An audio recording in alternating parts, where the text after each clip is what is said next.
Sometimes video games stick with us and we're not certain why.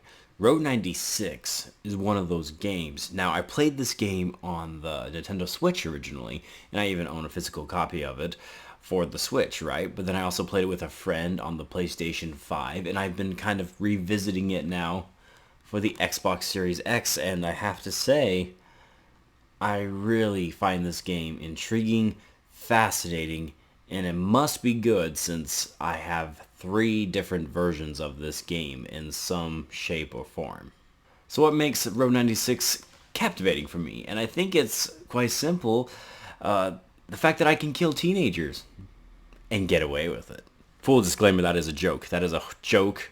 Do not kill teenagers. It's a video game. It's a video game. It's a joke. It's a joke. Just wanted to get that out there. It's a joke.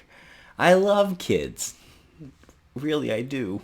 But yes, in Road 96, you play as teenagers trying to get out of Dodge because the area that they live in, the country, if you will, that they live in, is awful. And it's a pretty dang crazy game that does actually focus a lot on the concept of politics, which for a lot of people I think sounds like a turnoff, myself included. But as I went through and played this procedurally generated narrative adventure game, I became quite fascinated by it. You can have multiple endings in this game. There's definitely an excuse to have lots of playthroughs in it. But I think the thing that I found the most intriguing about it was the fact that my actions actually had real consequences. And in a lot of games, your actions don't actually have consequences. But Road 96, you can argue at the end of it, all of your actions come with a consequence. And yes, that consequence can be, in fact, getting the person that you're trying to save killed. And at the same time, sometimes that's really funny and entertaining and interesting, and other times you actually want to succeed and you want them to live because you want to see how the game ends. And even then, sometimes your decisions will result in you starving to death because you've totally forgot to, eat. But that's the beauty of a game like Road 96. You get all these different options and you have reasons to go back and you can replay the game. You'll even unlock certain abilities that'll help you uncover more things that you previously couldn't in certain sequences. So even sections that you have visited before stay interesting. And that to me is a worthwhile game. And I always like it when games are roughly around $20 and they don't cost a lot to break the bank. But then at the same time, here I am playing this game now for the 3rd, 4th, 5th time over.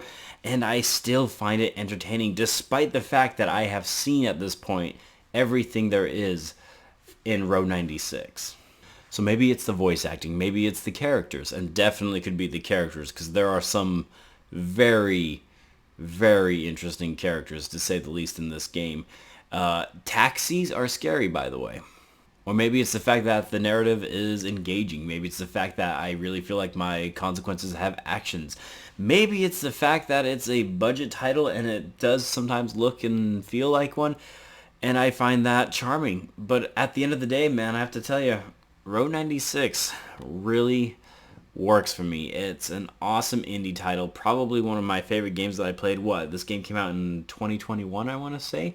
But I wanted to talk about it again because I just really have enjoyed this game. So if you haven't given it a chance, maybe consider doing so and, try not to kill the kid. Or do. Your choice. No judgment. No judgment. Anyway, guys, I just wanted to get my thoughts out about Road 96. Thank you for taking the time to watch this. As always, I am Bradley Overrated, out like a trout, and I will see you on the next one. Take care.